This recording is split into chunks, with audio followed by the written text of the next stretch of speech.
21절부터 31절까지의 말씀입니다. 한 절씩 교독하겠습니다. 모세가 바다 위로 손을 내밀매 여호와께서 큰 동풍이 밤새도록 바닷물을 물러가게 하시니 물이 갈라져 바다가 마른 땅이 된지라.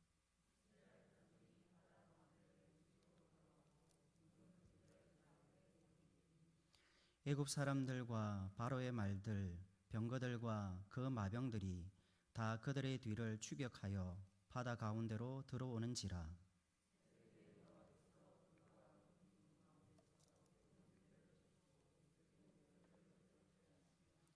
그들의 병거 바퀴를 벗겨서 달리기가 어렵게 하시니 애굽 사람들이 이르되 이스라엘 앞에서 우리가 도망하자. 여호와가 그들을 위하여 싸워 애굽 사람들을 치는도다.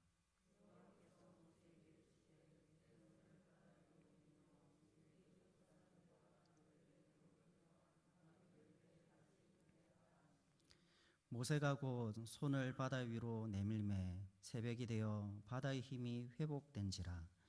애굽 사람들이 물을 거슬러 도망하나 여호와께서 애굽 사람들을 바다 가운데 엎으시니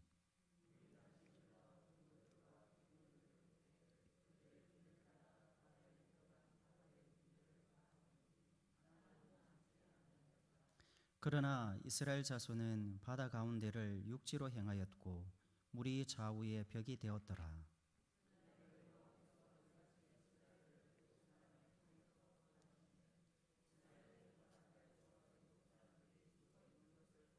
같이 읽겠습니다. 이스라엘이 여호와께서 애굽 사람들에게 행하신 그 큰 능력을 보았으므로 백성이 여호와를 경외하며 여호와와 그의 종 모세를 믿었더라. 아멘. 사랑하는 성도 여러분, 주의 백성들은 세상을 심판하시는 하나님으로 말미암아 구원의 은혜를 경험한 자들입니다. 바로와 애굽의 신들을 심판하신 하나님은 10가지 재앙, 특별히 장자 재앙을 통해 애굽에서 종살이하던 자기 백성을 출애굽시켜 주셨습니다. 구원의 은혜를 경험한 하나님의 군대, 이제는 하나님을 예배하는 신앙 공동체로서 약속의 땅을 향하여 전진해 나갑니다. 군대대장 대신 만군의 여호와의 다스림을 받으며 질서정연하게 한 걸음 한 걸음 앞으로 약속의 땅을 향해서 전진해 가는 것이죠.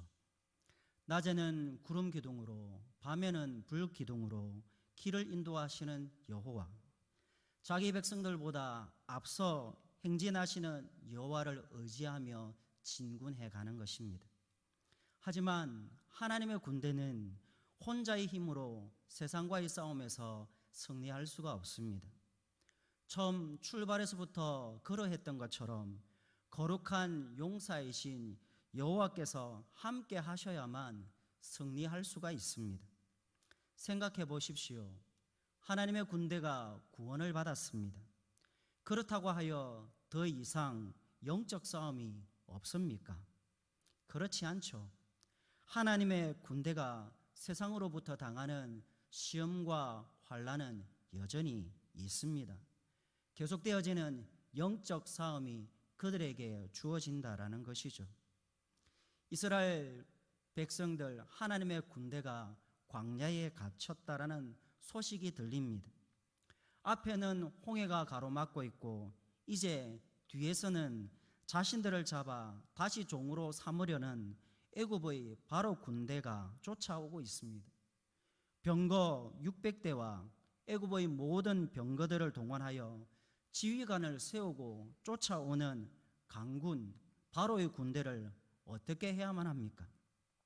세상 사람들이 바라볼 때 하나님의 군대 이스라엘은 완전히 사면초가처럼 보입니다.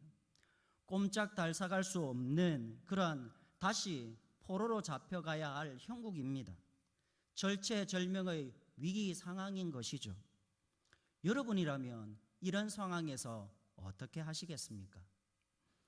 우리 하나님 아버지는 이 모든 상황을 주관하시고 자기 백성을 승리로 이끄시는 분이시며 그들의 하나님 백성들의 믿음을 북돋아 주시는 분이십니다. 온통 앞뒤로 원수들에 의하여 둘러싸여 있지만 하나님의 백성들이 주를 바라보게 될 때 주께로부터 오는 위로와 소망을 얻게 되는 것이죠. 왜냐하면 하나님은, 만군의 주 여호와 하나님은 언제나 자기 백성들과 함께 하셨고 그들을 돌보셨으며 그들을 인도하셨고 그들을 지켜주셨기 때문입니다. 우리 모두 자기 백성을 위해 용사로 싸우시는 하나님을 살펴보면서 우리가 믿고 고백하는 그 주님, 우리가 감사해야 될 그 주님을 다시 한번 붙잡는 은혜의 시간이 되기를 소망합니다. 먼저 용사로 싸우시는 하나님을 살펴보겠습니다. 오늘 본문의 앞선 13절과 14절에는 이렇게 말씀합니다. 모세가 백성에게 이르되 너희는 두려워하지 말고 가만히 있어서 여호와께서 오늘 너희를 위하여 행하시는 구원을 보라. 너희가 오늘 본 애굽 사람을 영원히 다시 보지 아니하리라. 여호와께서 너희를 위하여 싸우시리니 너희는 가만히 있을지니라.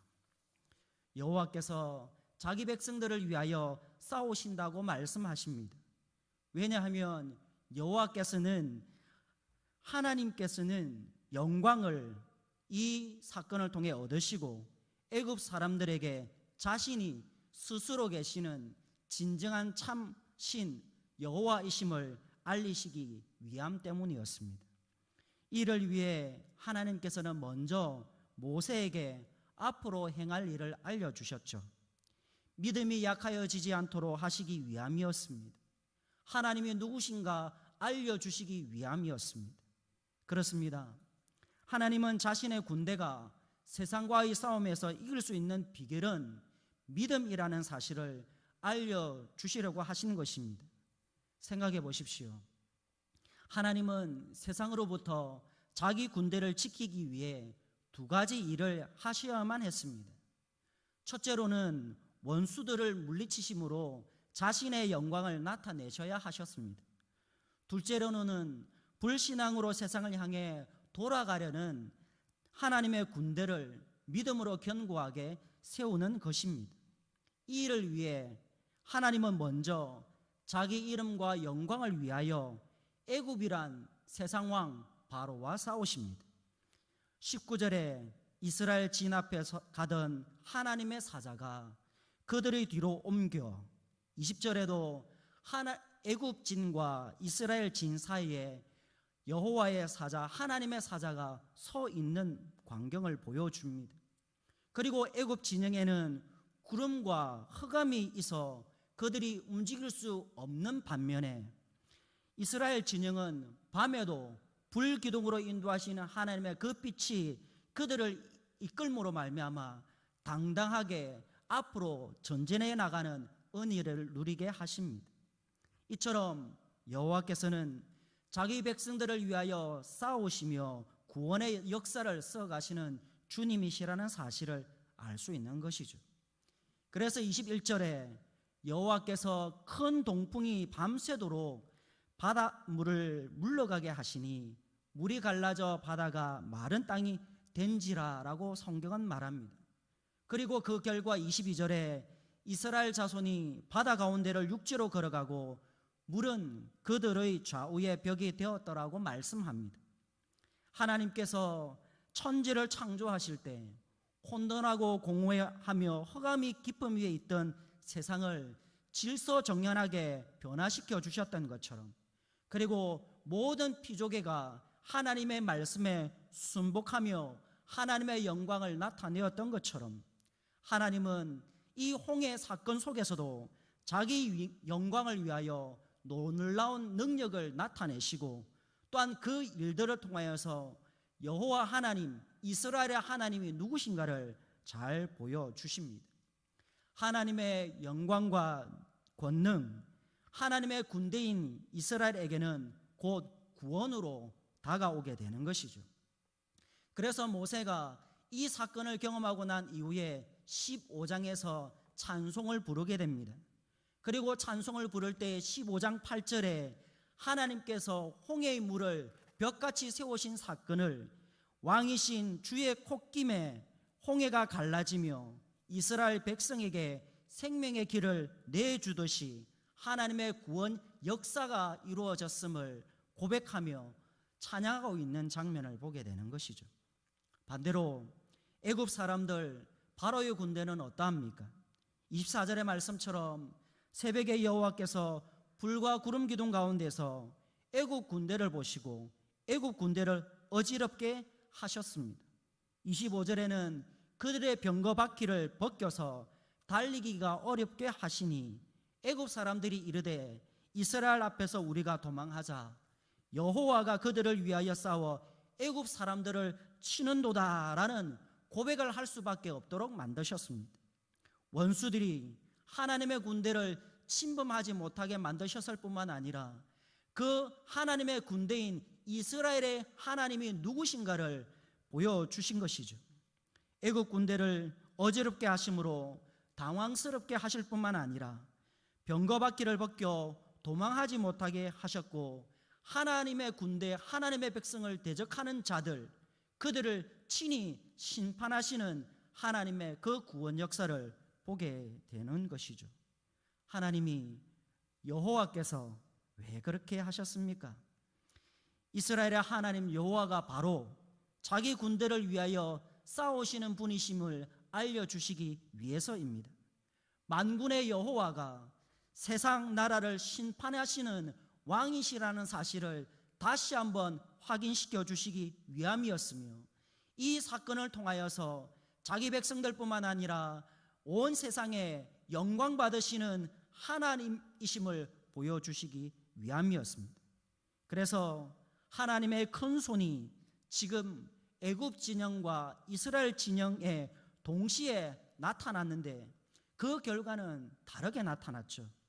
하나님께서는 적들을 향해서는 심판하시는 것으로 하나님의 능력의 손이 펼쳐졌습니다.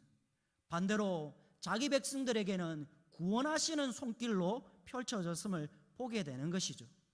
마치 하나님의 말씀이 선포되어졌을 때에 그 말씀에 순복하는 자는 복을 누리고 그 말씀을 저버리고 불순종하는 자들에게는 저주가 임하는 것처럼 아브라함에게 약속하신 그 복의 말씀처럼 하나님의 아들, 하나님의 사람을 축복하는 자에게는 축복이 주어지고 하나님의 아들, 하나님의 백성들을 저주하며 대적하는 자들에게는 하나님의 심판, 저주가 임한다라는 사실을 오늘 사건을 통해 우리에게 잘 보여주는 것입니다. 사랑하는 성도 여러분, 하나님은 지금도 자기 백성들을 위하여 구원의 역사를 써가고 계십니다. 거짓의 아비 마귀 사탄이 죄와 사망의 권세를 가지고 하나님의 군대, 하나님의 백성들을 위협하지만 그럼에도 불구하고 하나님은 만왕의 왕, 거룩하신 용사로서 자기 백성들을 위협하는 원수를 물리치시고 승리하심으로 자기 백성들에게 구원의 선물을 안겨주십니다. 우리 모두 자기 백성을 위해 용사로 싸우시는 주님을 바라보시길 바랍니다. 사람의 생각과는 달리 하나님의 능력과 지혜인 십자가를 향해 나가시는 왕 대신 예수 그리스도를 바라보시길 바랍니다. 예수 그리스도, 그분은 십자가에서 원수의 무기인 죄와 사망을 깨뜨리시고 승리하심으로 자기 백성들에게 구원을 선물로 주신 위대한 용사입니다. 하나님의 능력이요 지혜인 십자가를 통해 자유와 평화, 영생을 기념품으로 안겨다 주신 군대 대장입니다. 그러므로 우리는 두 번째, 용사이신 하나님은 믿음의 주라는 사실을 우리는 오늘 사건을 통해서 배워야겠습니다. 오늘 본문 26절부터 28절의 말씀, 조금 긴 본문입니다만 우리 함께 한 목소리로 같이 읽었으면 좋겠습니다. 같이 읽겠습니다. 여호와께서 모세에게 이르시되 내 손을 바다 위로 내밀어 물이 애굽 사람들과 그들의 병거들과 마병들 위에 다시 흐르게 하라 하시니 모세가 곧 손을 바다 위로 내밀매 새벽이 되어 바다의 힘이 회복된지라 애굽 사람들이 물을 거슬러 도망하나 여호와께서 애굽 사람들을 바다 가운데 엎으시니 물이 다시 흘러 병거들과 기병들을 덮되 그들의 뒤를 따라 바다에 들어간 바로의 군대를 다 덮으니 하나도 남지 아니하였더라. 아멘. 그렇습니다. 여호와께서는 자기 백성들을 위하여 싸우십니다. 왜냐하면 하나님께서는 자기 영광을 다른 자들에게 주시지 않기 때문입니다. 자신의 영광을 위하여 애굽 사람들에게 그 영광이 무엇인가를 심판을 통해서 나타내셨던 것처럼 이제는 하나님은 자신의 영광을 구원을 통하여 다시 한번 나타내시며 자기 백성들에게 영광의 주, 영광의 하나님이 누구신가를 잘 보여주시는 것이죠. 그래서 이스라엘 백성들이 하나님의 큰 능력, 곧 그분의 손을 보고 여호와를 경외하며 하나님 여호와를 경외할 뿐만 아니라 믿을 뿐만 아니라 하나님이 세우시고 일하게 하시는 그의 종 모세를 믿도록 하시는 믿음 사건을 일으키고 계시다는 것을 볼 수 있는 것입니다. 그래서 31절에 이스라엘이 여호와께서 애굽 사람들에게 행하신 그 큰 능력을 보았으므로 백성이 여호와를 경외하며 여호와와 그의 종 모세를 믿었더라라고 성경은 기록하는 것이죠. 430년의 세월 동안 애굽 종살이 하며 살았던 이스라엘입니다. 여호와께서 강한 손으로 자기 백성들을 애굽에서 인도하여 내심으로 그들은 이제는 종이 아니라 자유인의 신분을 갖게 되었습니다. 구원받은 하나님의 백성으로 하나님을 섬기며 예배하는 섬김의 공동체로 새 출발을 하도록 만들어 주셨습니다.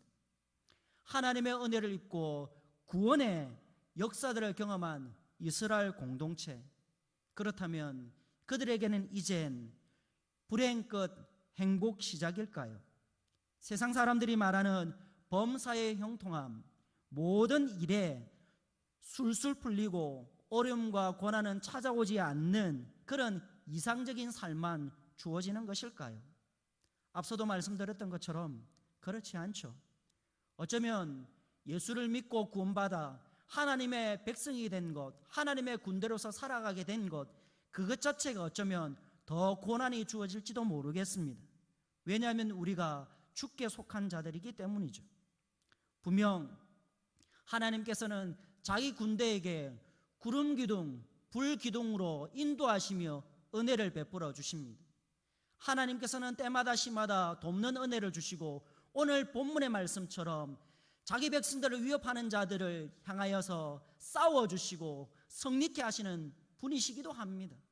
심지어 생의 문제를 만날 때마다 하늘 양식으로 먹이시고 입히시고 돌보시며 인도해 주실 뿐만 아니라 함께 해 주심으로 말미암아 그 어떤 누구도 하나님의 백성들을 해할 수 없도록 도와주시는 능력의 하나님이신 것을 보게 됩니다. 그럼에도 불구하고 이스라엘 백성들이 광야의 삶을 살아갈 때 그들에게는 여전히, 그리고 그들의 삶의 앞에 놓여 있는 것은 여전히 역경들이 있죠. 당장 하나님의 군대가 애굽에서 나와 바알스본 맞은편 비히롯 곁 해변에 장막을 치고 있을 때에 어떤 일이 일어났습니까? 애굽 사람들과 바로의 말들과 병거들과 그 마병과 그 군대가 그들의 뒤를 따라 자신들이 장만친 곳을 향하여 달려오지 않습니까? 그리고 그 광경을 바라보면서 하나님의 군대는 두려워 떨지 않습니까? 그래서 그들이 모세에게 이렇게 말을 합니다. 애굽에 매장지가 없어서 당신이 우리를 이끌어내어 이 광야에서 죽게 하느냐라고 말이죠. 애굽 사람을 섬기는 것이 광야에서 죽는 것보다 낫겠노라라고 말을 하며 원망하고 불평하는 하나님의 군대를 보게 되는 것이죠. 한마디로 위기가 찾아오자 두려움에 휩싸인 하나님의 백성 이스라엘은 애굽에서 행하여 주셨던 하나님의 그 큰 일, 하나님의 놀라운 구원의 역사를 잊어버리게 된 것입니다. 당장 눈앞에 보이는 현실 때문에 바라보아야 될 믿음의 주, 그 믿음을 주시고 성립케 하시는 주님을 바라보지 못하는 연약한 인간의 모습을 우리는 보게 되는 것이죠. 그래서 우리는 주님을 바라봐야 하는 것입니다. 믿음의 주를 바라보아야 하는 것입니다. 왜냐하면 믿음은 우리 안에서 생기는 것이 아니라 주님께서 믿음을 주실 때에 우리는 믿음의 사람으로 온전히 서며 그 믿음의 은혜를 누리며 살아갈 수 있기 때문이죠. 그래서 용사이신 하나님은 믿음의 주로서 먼저 모세에게 앞으로 일어날 일들을 말씀해 주셨던 것입니다.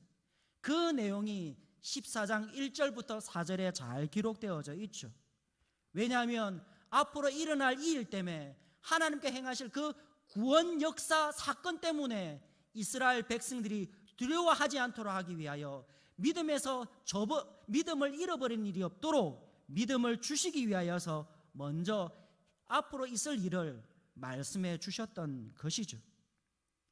모세에게 장차되어질 일을 말씀해 주심으로 두려움을 물리칠 수 있는 능력을 먼저 공급해 주신 것입니다.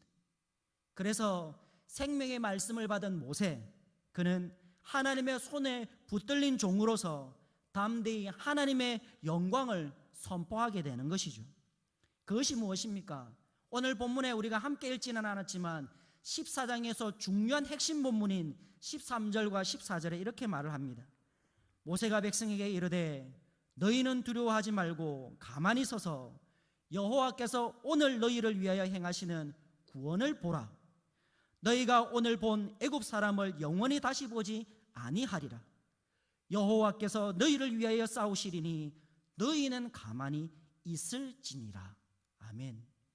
모세의 이 말을 찬찬히 들어보십시오. 하나님의 군대, 실제로 싸움을 싸워야 될 하나님의 군대입니다. 그럼에도 불구하고 모세는 지금 싸우라고 말하는 것이 아니라 가만히 서서 하나님이 싸우시는 장면을 보라고 말씀하십니다. 하나님이 어떻게 싸우시는지, 하나님이 어떻게 구원을 이루시고 그 구원의 선물을 자기 백성들에게 기쁨의 선물로 주시는지를 보라는 것입니다. 그리고 그 주님을, 용사이신 주님을 바라보고 믿음이 약하여지지 말고 앞으로 있을 또 다른 시험들, 또 다른 환난들, 염려와 근심의 사건들 속에서 싸워주시는 여호와만을 붙잡고 믿음의 경주를 신실하게 달려가도록 하나님이 이끄시는 그 복음의 역사를 주목하라는 것이죠. 그러므로 홍해 사건은 단순히 하나님이 어떤 사건을 행하셨다라는 것으로 그치는 것이 아니라 하나님께서 이 홍해 사건을 통해서 바로 용사이신 하나님이 자기 백성들에게 믿음을 불러일으키시고 믿음을 온전하게 해주시는 믿음의 주가 되신다는 사실을 잘 보여주시는 것이죠. 왜냐하면 자기 백성들을 위해 싸우심으로 이 전쟁이 누구에게 속한 전쟁인가를 보여주시고 연약한 믿음을 굳세게 세워주시기 때문입니다. 그러므로 하나님의 군대는 약속의 땅 가나안 땅을 바라보면서 계속해서 믿음의 싸움, 영적 전투가 있다라는 사실을 기억해야만 합니다. 세상 임금, 공중권세 잡은 자, 마귀 사단과의 그 영적 싸움에서 승리할 수 있는 유일한 비결은 용사이신 여호와를 믿고 의지하며 그분의 말씀에 순종하여 나아가는 길밖에 없다라는 사실을 배워야 하는 것이죠.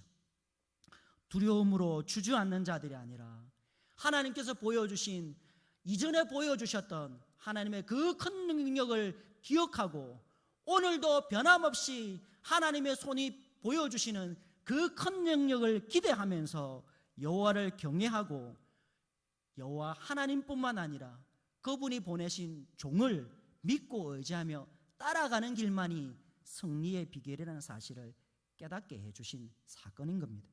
그러므로 우리는 고난주간을 보내면서 모세를 바라보는 것이 아니라 하나님이 보내신 고난받는 종 예수 그리스도를 바라보아야만 합니다. 왜냐하면 그분이 곧 하나님이시고 그분 안에 말씀이 있고 그분 안에 하나님의 모든 능력, 모든 권세가 있기 때문입니다.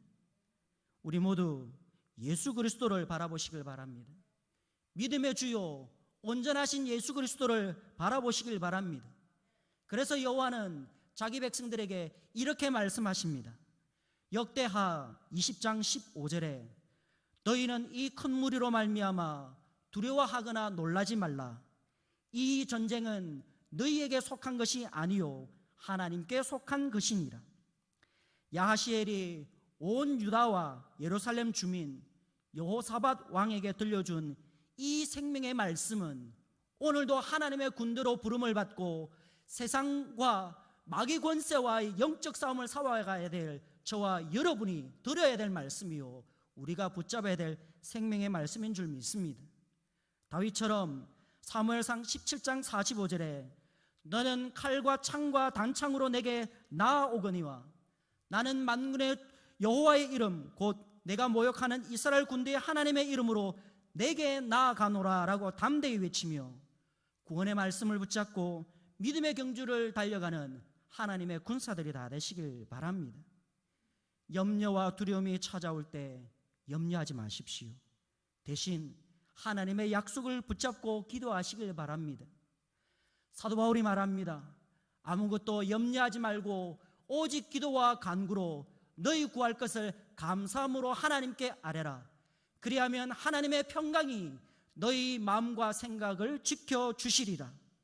오직 환난 속에서도 기뻐할 수 있고 고난 속에서도 소망 길밖에 없다는 사실을 기억하면서 오늘도 자기 백성을 위해 용사로 싸우시는 하나님을 붙잡고 믿음의 삶을 더욱더 신실하게 살아가며 승리의 삶으로 하나님께 영광 돌려드리는 저와 여러분이 다 되시기를 소망합니다. 기도하겠습니다. 사랑 은혜로 충만하신 주 하나님 참으로 감사합니다. 오늘도 연약한 우리들을 부르셔서 다시 한번 믿음을 새롭게 일으켜주시고 세상 속에서 두려워하며 염려하며 살아가는 자들이 아니라 주님 주신 약속의 말씀을 붙잡고 용사의 신 여호와 하나님만을 바라보면서 승리의 삶을 살아가도록 인도해 주시니 참으로 감사를 드립니다. 그렇습니다. 우리가 날마다 영적인 싸움을 살아가야 될 하나님의 군대이지만 그럼에도 불구하고 이 싸움은 우리가 먼저 싸우는 싸움이 아니라 군대 대장 대신 주 여호와 하나님께서 먼저 싸우신 싸움이요 결코 승리가 어찌 될지 모르는 불확실성의 싸움이 아니라 이미 죄와 사망을 정복하시고 승리하신 주님으로 말미암아 승리하는 싸움임을 기억하면서 우리의 남은 여생 감사와 찬송을 부르고 기도하며 살아가는 우리 모두가 될 수 있도록 도와주시옵소서. 다시 한번 우리의 믿음을 불러일으키셔서 주님만을 바라보게 하여 주시옵시고 용사이신 여호와 하나님만을 의지하고 살아가는 우리 모두가 될 수 있도록 도와주시옵소서. 주님께 모든 것을 맡겨드립니다.